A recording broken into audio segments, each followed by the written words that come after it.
Hello, my name is Carl Larsen. I'm here to present to you a PowerPoint presentation supporting you in writing a winning proposal for the Strengthening Agriculture Higher Education for Agri-Food System Transformation in Africa project, also called the SHAEA project. This project is supported by the World Bank and has been initiated by African governments. So, what I'm trying to do with this PowerPoint is to help you in setting up a team and designing, preparing for writing a winning proposal for the SHAEA project. Let's get started. So what I will present in this PowerPoint is two things. First, a little bit on the proposal preparation, and then some more details into the art of writing a winning proposal. So let's try to look at what you're up against.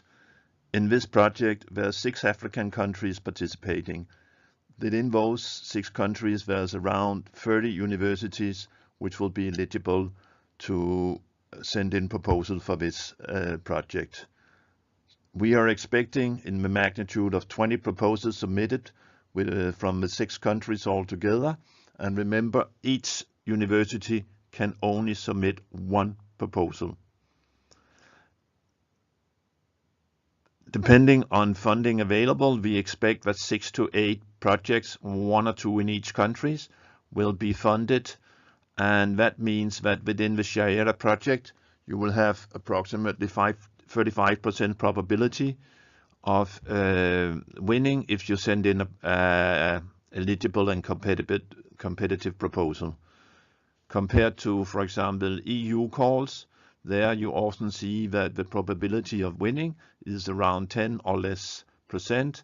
So the chances of being successful in submitting a SHAEA proposals are relatively good. Before you start on a costly and time-consuming proposal preparation phase, there are some fundamental questions you should ask yourself. First of all, is our university eligible and competitive? And if you're not, how can you participate in this project? Could it be as a partner? And if you are competitive and eligible, how do we design the best proposal writing team? And what are the internal decisions we need to make to get these things moving forward? Let's take them one by one. So let's start with some internal check and balance questions. Number 1, are you eligible to be a regional anchor university, which is what they are called under the SHAEA project? First of all, are your university from one of the participating countries? Meaning, are you from either Côte d'Ivoire, Cameroon, Ghana, Mozambique, Malawi, or Kenya? Do you have ongoing master programs and have you completed at least 5 cohorts? Do you have PhD programs within your university, or at least the potential to launch such programs? Do you have competences within one or more of the 6 regional key gap areas? If you with confidence can say yes to all of this, then the next question is, are you competitive enough to become a regional anchor university? Very crucial, is your senior management truly committed to reform your university? Are you regional competitive academically within one or more of the 6 regional key gap areas? And crucially, do you have the people on the ground, both academically and administratively, to do all the legwork? Again, if you with confidence can say yes to all of this, you're good to go. However, be realistic. If you had a no to a single of those questions before, you probably shouldn't try to become a regional anchor university. You might instead look for strong universities within your country and see if you can become partner to one of those, if they're sending in a proposal for SHAEA, of course. Let's assume that you are competitive. The next thing you need to do is to set up the right proposal writing team. For this, it is very important that you find a strong visionary leader. And behind the leader, you need 1 to 3 faculty members who are mentally young, energetic, and very dedicated. They should represent different faculties which you expect to be part of the SHAEA project. And also very important, you need to include in your core writing team 1 to 3 key partners. At least one of them should be a private sector representative to give different perspectives and view into your core team. And ensure that at least one of those people in your team actually has proposal writing skills. If not, you might consider to hire an external one to do the actual writing. And to the degree possible, ensure that there is diversity within your team, both regarding to gender, age, and background. There's a number of issues you should consider when setting up a proposal writing team.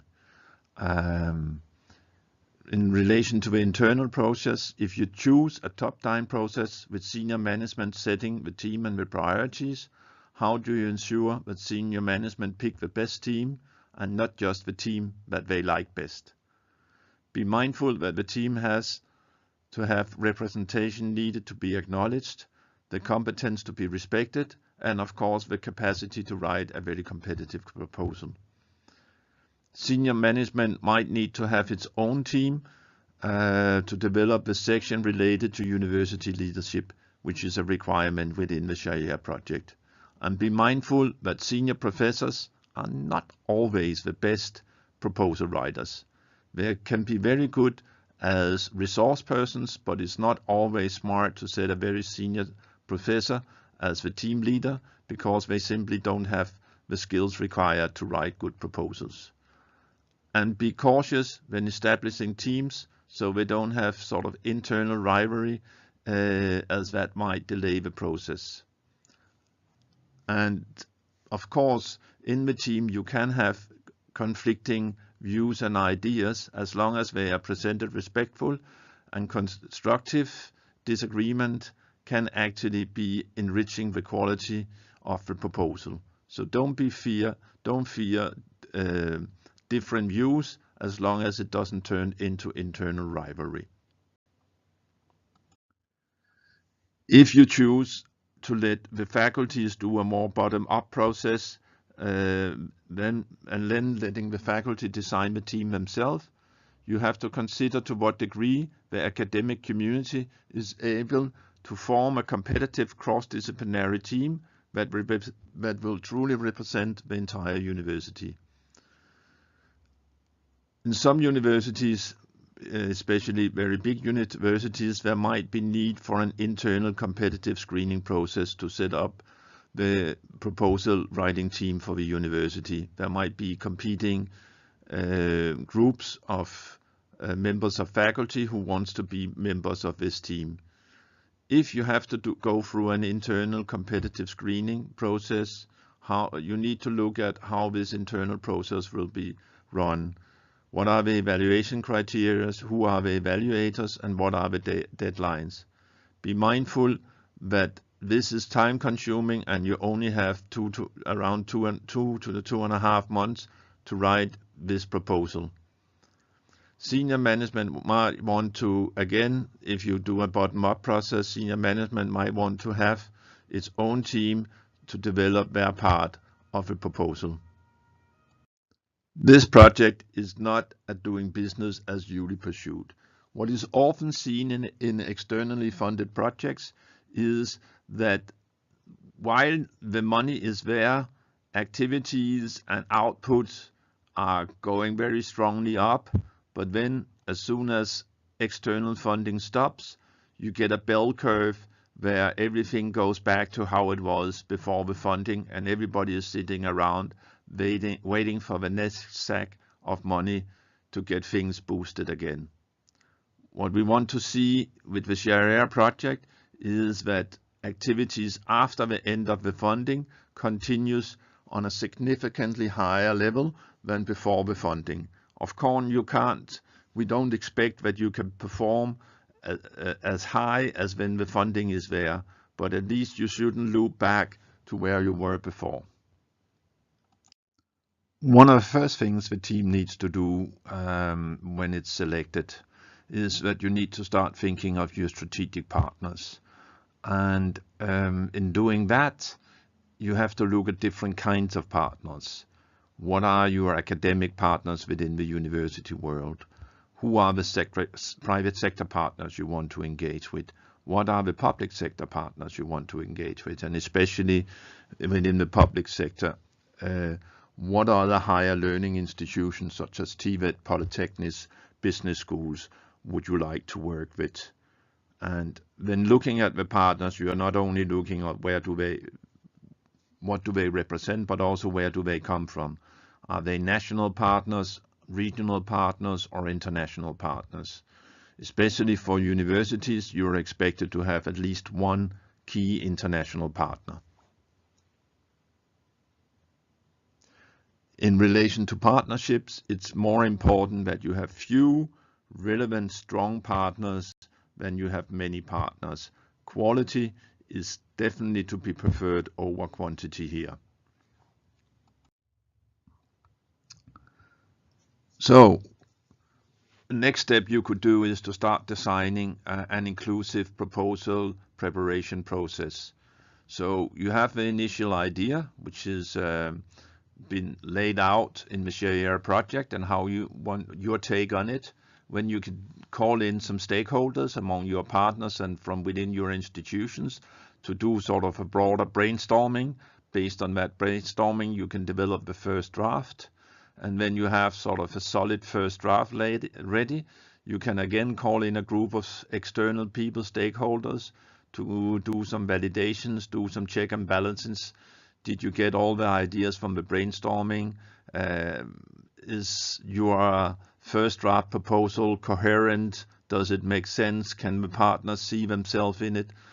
All of that. And then when that session have been through, you do some adjustments and you make the final draft ready for submission. This is a time-consuming thing, so it's important that you and that your senior management understand that sufficient time and resources needs to be allocated. The members of the core team, they need to be released from some of their normal duties so they can concentrate on this competitive proposal writing. Probably they need 6 to 10 weeks for the team to do this, not for each person, but for the whole team to do this. And then they need resources, probably funding for 1 or 2 writing retreats where they can go out of the institutions, sit with some of the key partners and have good time to concentrate on talking, discussing and designing the project. And also you need resources to have 1 or 2 at least broad internal and internal stakeholders consultation workshops. So all of this is your upfront investments for future gain and harvesting. And you should focus on what matters.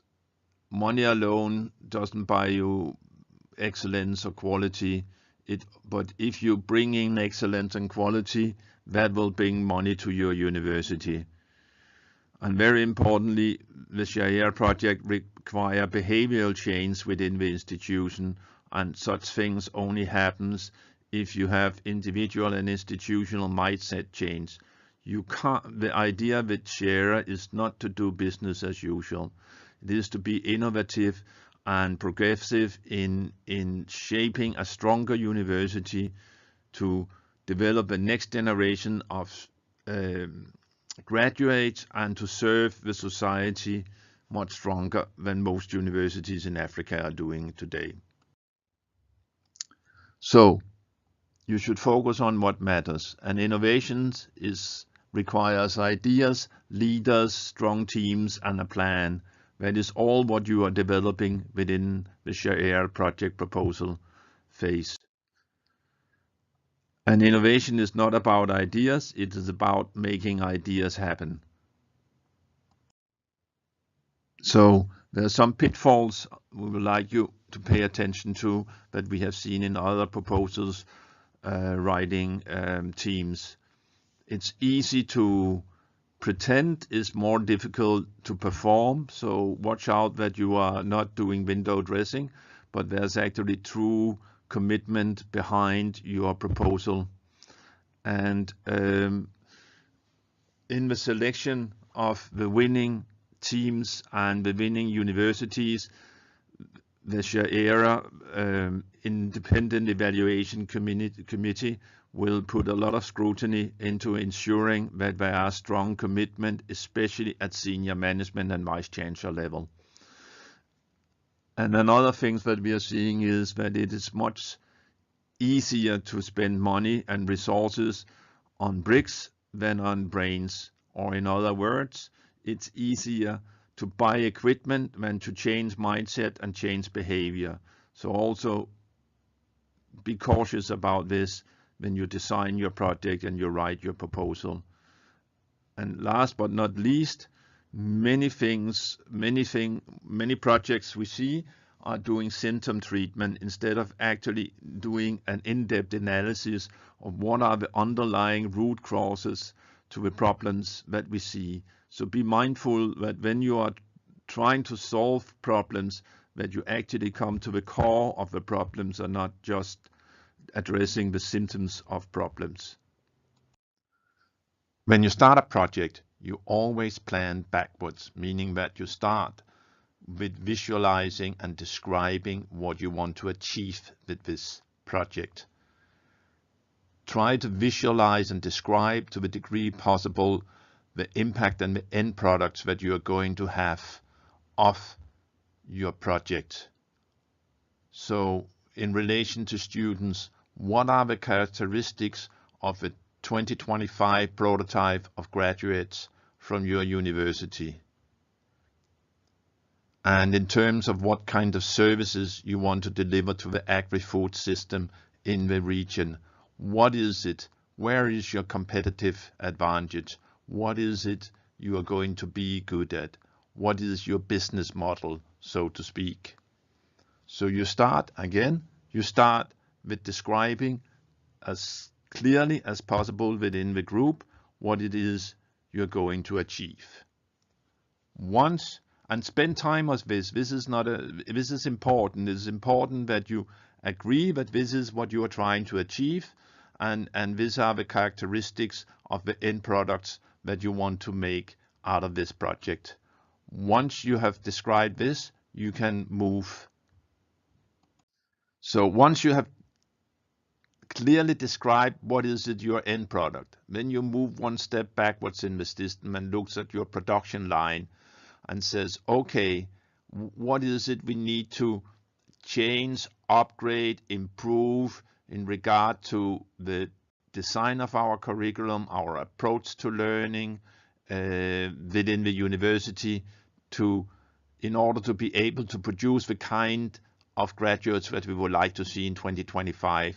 And what is it you need to change in the way that you do outreach and research and interaction with society in order to achieve what you want to achieve by 2025 in relation to services to the agri-food sector in your country and in the region. Once you have looked at your production system, you looked at the people working within that system. That means your staff, your academic staff, your administrative staff, and your leadership. What is it what kind of, coming back to the learning and teaching, what kind of skills, knowledge, tools do your academic members of faculty needs to have in order to be the kind of lecturers and mentors and supervisors and student supporters that you want to have in order for your production line to function so it produces the product you want to have? What kind of administrative support do you need and to have this working? What kind of guidance and support and degrees of freedom do you need from your leadership, from senior management in order to get this functioning? Again, look, the next step is to look where do you need, where do you have in-house capacity, and where do you need complementary resources from your partners, being it academic partners, private sector partners, government partners, other public sector partners, other learning institutions, whatever it is. Where is it they can add value to what you are trying to do in-house? The changes that you need to do and that you want to do, can that be done within the existing rules and regulations of the institution, within the existing legal framework of the institution, or do you actually need to go and look on, for example, PSD